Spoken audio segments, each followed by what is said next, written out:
ክልል ርዕሰ መስተዳድር ተጎጁ ወገን ያለው እዚህ ስለሆነ ቢያንስ ወይ ከክልሉ እዛ መወከል አለበት እዚህ ቡድን ውስጥ ምክንያቱም መልስ መስጠት ስለሚገባችሁ ስለሌለውበት አላቅም ብሎ መናገር ስለማይቻል ወይ ደግሞ ምክትል ጠቅላይ ሚኒስትሩ ይሄን ክልል ወክለው ከሆነም አጋጣሚው እግረ መንገዱ እንደዚያም ታስበው ከሆነ ከሳቸው ጋር ለህዝብ በቂ ሊሆን በሚችል ደረጃ መረጃና መረዳት ሊኖሩት አይገባም። አሁን እኮ እኔ የማውቀውን ነገር ቀንጭቤ ከምናገር ይልቅ አጠቃላይ የምርመራ ቲሙ ዲክሌር ቢያደርገው ጥሩ ነው። ለእንትን አይበቃም ነው። እሺ ሌላ በዚህ በውህደት ላይ አንዱ የሚነሳው ነገር ምክንያቱም እንደገና ተመልሶ ሀገሪቷ ወደኋላ እንዳትሄድ በሚል ደረጃ ኦዴፓና አዴፓ የቀድሞቹ ማለት ነው በለውጡ ላይ ከፍተኛ ሚና ነበራቸው። ሁሉም ያነሰዋል። ግን ግለሰቦቹን እንደ ግለሰብ በተን አድርገን ደግሞ በየማዕከላዊ ኮሚቴው ደግሞ በተለይ የአማራ ብልጽግናንና የዛን እንዲህ ስናነጻጽር የሚነሱ አስተሳሰቦችና አመለካከቶች እነዛ በፊት የነበሩ ተቃርኖች አሁንም ባሉበት ደረጃ መሆናቸውን በሚያሳይ መልክ ነው።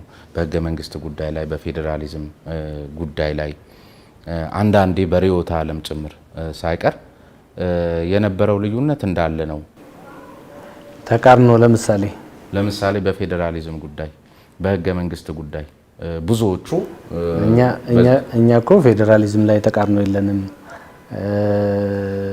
እንደውም ፌዴራሊዝምን እኮ ያከበረ ክልል የኛ ክልል ነው። ሌላኛው ደግሞ ወገን የሚረዳበት የፌዴራሊዝም አስተሳሰብ ለምሳሌ ከአቃፊነት ጋር ተያይዞ ይኸው የአማራ ክልል እርሶ እንደነገሩኝ በትክክል ፌዴራላዊ ስርዓቱን በዚህ መልክ ይኸው ማሳያ ይላል።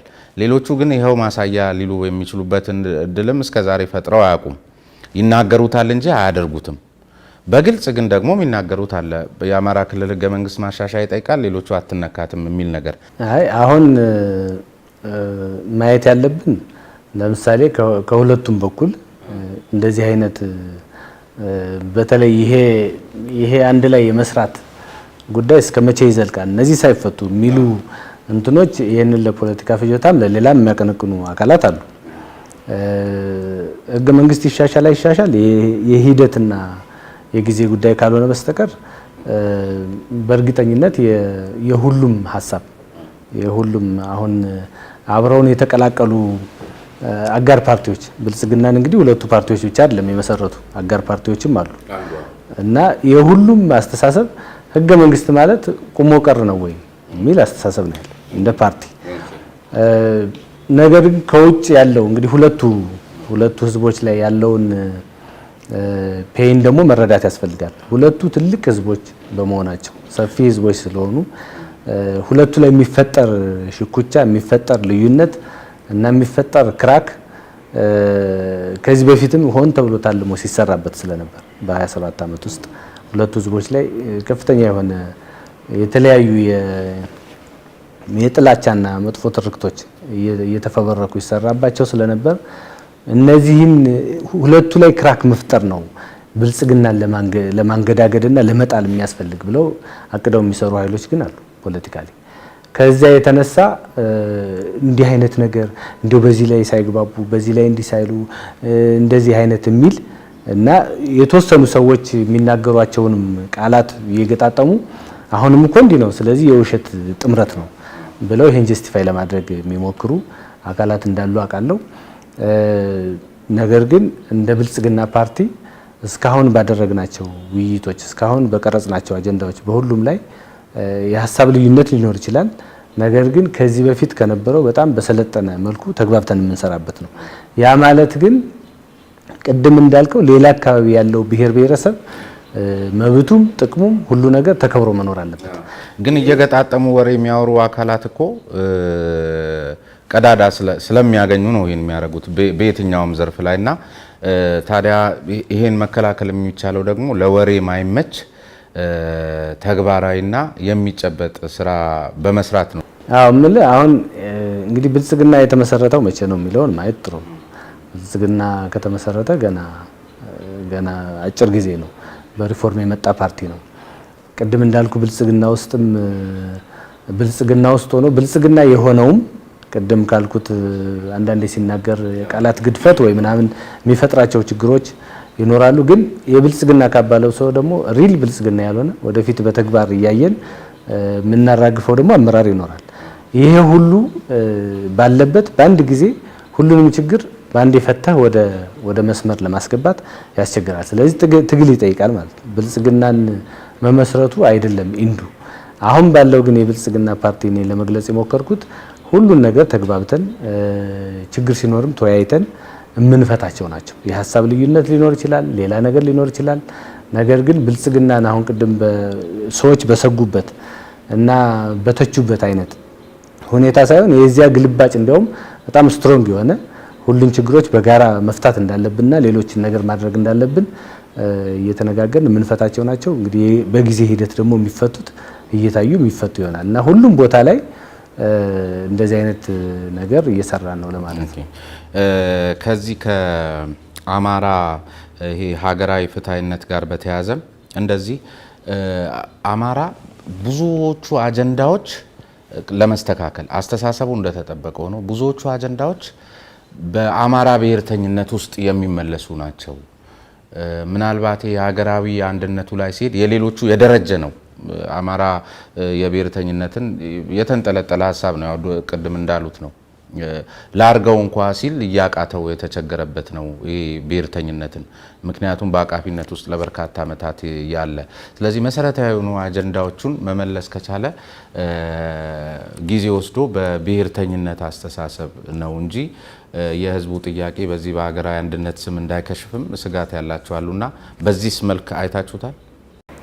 አሁን እኮ የአማራ ብሔርተኝነት ጉዳይ በቃ አማራ ብቻ ሆነን አይነት ብትል የህዝቡም ስለልቦና ስለሚታወቅ ማለት ነው። እንደውም እኔ ብዙ ምስቅልቅል ውስጥ የከተቱን አንዱ ጉዳይ በፊት የነበረው ይሄ የአማራ ህዝብ አጠቃላይ አስተሳሰብ። በነገራችን ላይ የአማራ ህዝብ እንላለን እንጂ ብዙ ህዝቦች ኢትዮጵያን ይወዳሉ። ብዙ ህዝቦች የኢትዮጵያዊነት እንትን አላቸው። ብሔርተኝነት ውስጥ በጣም ከፍተኛ የሆነ ማቀንቀን እና ሌላ ነገር የሚሰሩት ፖለቲከኞች ናቸው እንጂ ህዝቡ አሁን የትኛውም ኮርነር ላይ ሄደ ብትጠይቅ ኢትዮጵያን እና ሀገሩን የሚወድ ሀገሩን የሚያከብር ሌላውን ብሔር ብሔረሰብ የሚያከብር የሚያቅፍ እንደዚህ አይነት አስተሳሰብ ነው ያለው ህዝቡ ላይ።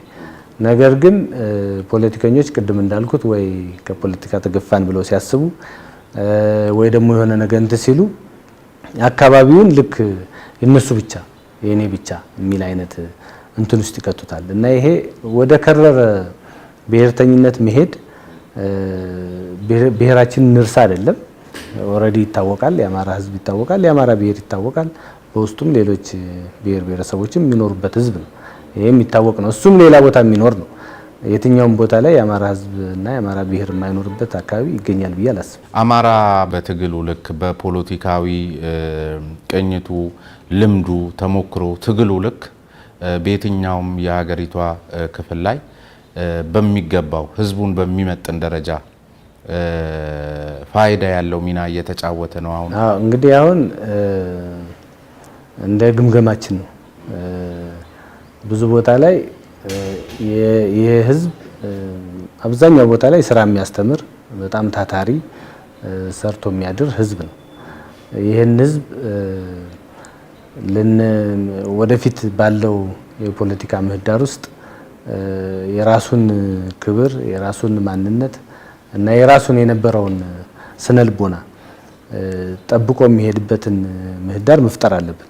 እነዚህ ጉዳዮች ሆን ተብሎ የተሰሩባቸው ስለነበሩ ማለት ነው። ሆን ተብሎ ባለፈው 20 ምናምን ዓመት የፖለቲካ ምህዳር ውስጥ የህዝብ ልክ በጣም ገዢ መደብ ከሌላው በላይ የሰለጠነ ከሌላው በላይ አገር ጠብቆ ያኖረ ወዘተ የሚል አይነት ነገር እንትን ብሎ እና ሁሉ ነገር የሞላለት ስለዚህ ለሱ ምንም ነገር አያስፈልገውም ወደሚል እና እንዲያውም በተለያየ ምክንያት ስነልቦናውን ለመንጠቅ የሚደረጉ ነገሮች ስለነበሩ እነዚህን አሁን በብልጽግና አንዱ ያደረግነው ይሄ ህዝብ በራሱ ከዚህ በፊት የነበረው ብቻውን አይደለም የገዛውም ምን ያለውም ሌሎች አሉ። በንጉሱም ጊዜ በሌላውም ጊዜ ብንወስድ እንግዲህ እያንዳንዱ ቦታ ላይ የተደረገውን ነገር ብናይ በየቦታው ሌሎች ብሔር ብሔረሰቦችም ያሉበት ነው።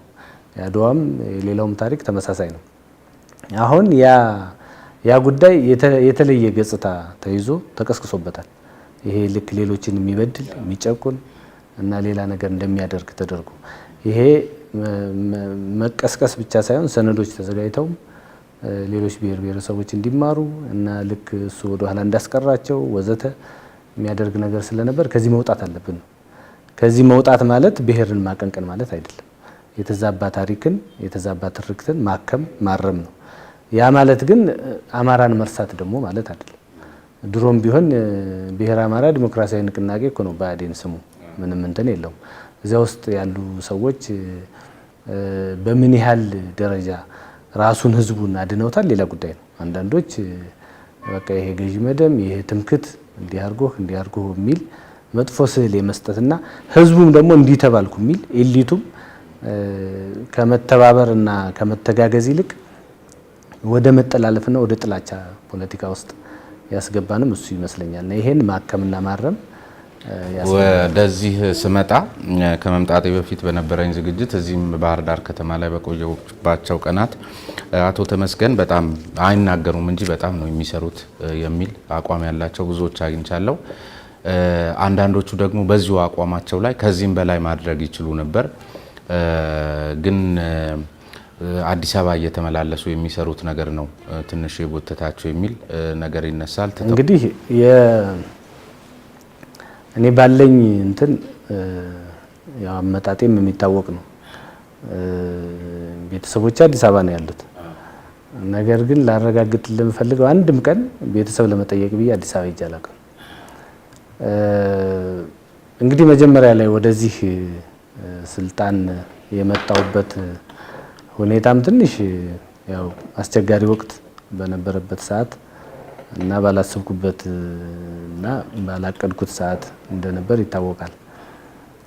ኃላፊነቱንም ለመውሰድ እንትን ያልኩት የወሰንኩት ከሌሎች አካላት በዚህ አስቸጋሪ ወቅት ትንሽ አስቸጋሪ ነገር ስለነበር ነውና ነገር ግን ይሄ ጉዳይ ቅድም እንዳልኩ ነው። የጎጠኝነት ፖለቲካው የምኑ ይሄ ብቻ አይደለም። በነገራችን ላይ አንተ አልተናገርከውም እንጂ ዶክተር አብይን የላከው ኦሮሞ ነው አማራ አይደለም ምናምንም ተብሏል። ስመጣ ማለት ስራ ስጀምር በጣም ብዙ ነገሮች ተወጥተዋል። የማህበራዊ ሚዲያ ኖር ይላል ማውራት እንጂ አሁን ያለው እንደዚህ አይነት እንትኖች አሉ። ዞሮ ዞሮ ይሄ እኔ ባለኝ እንትን እንግዲህ አዲስ አበባ ያው ብልጽግናም ስብሰባ ሲጠራ ፌደራል መንግስትም ስብሰባ ሲጠራ አዲስ አበባ ነው እንትን የምንል። ብዙ ጊዜም ብቻዬን ሄጄ አላቅም። ሌሎች አመራሮችም አብረው ይሄዳሉ። እነሱ ግን ይሄዳሉ አይባሉም። እኔ ነኝ ሄደ የሚባል ይመስለኛል። ምክንያቱ ሌሎች ቤተሰቦቻቸው እዚህ ናቸው። የአብዛኞች የእኔ ቤተሰቦች አዲስ አበባ ናቸው። አዲስ አበባ የሆኑበት ምክንያት ደግሞ 2006 ወደዚህ መጣሁ። ከዚያ 2009 እንደገና ወደ ደብረ ማርቆስ ሄድኩ ቤተሰቤን ይዤ። በዚያ በነበረው ሁኔታ ዞን አስተዳዳሪ ነበርኩ። እንደገና ደግሞ 2010 ቤተሰቤን ይዤ ወደ ባህር ዳር ተመለስኩ። እንደገና ደግሞ 2010 ወደ ኢንሳ በለውጡ እዚያ ሲሄድ ደግሞ እንደገና ቤተሰብ ይዤ አዲስ አበባ ሄድኩ እና ቤተሰብ በዚህ ምክንያት በጣም ከፍተኛ እንትን ውስጥ ናቸው። ከዚህ በኋላ የትም ቦታ ማንቀሳቀስ አትችልም ወደሚል እንትን ሄደዋል እና እዚያ ናቸው። እዚያ ስለሆኑ እዚያ እኔ በሄድኩበት ቀን ዛሬ ሄደ ነገ ሄደ እያሉ የሚያጽፉ ሰዎች እንዳሉ አውቃለሁ። አንዳንዶችም ማቃቸው ናቸው። መሄዴን ልክ ሌላውም ይሄዳል፣ ግን የኔም ብቻ ነጥለው አይ አዲስ አበባ ሄደ፣ አዲስ አበባ ነው የሚኖር፣ አዲስ አበባ ነው የሚመላለስ ወዘተ እንትኖች አሉ። እኔ በእያንዳንዷ ቀን እና በእያንዳንዷ ሰዓት የማስበውና የማልመው ዛሬ ምን ሰርቼ ነው ያልኩ ብዬ ነው የትም ቦታ ሆኜ ማለት ነው። እና በአጋጣሚ የብልጽግና ምስረታም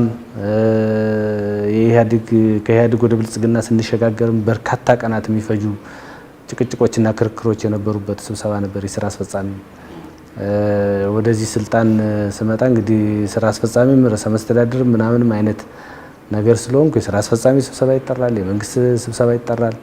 እንዲህ አይነት ጉዳዮች አሉ። ኢቭን የክልላችን ምክትል ጠቅላይ ሚኒስትሩና ሌሎችን እንኳን የሚያካትት ስብሰባ ከሆነ የኛ ብቻ ከሆነ ወደዚህ ነው የምንጠራቸው፣ ወደዚያ አንሄድም።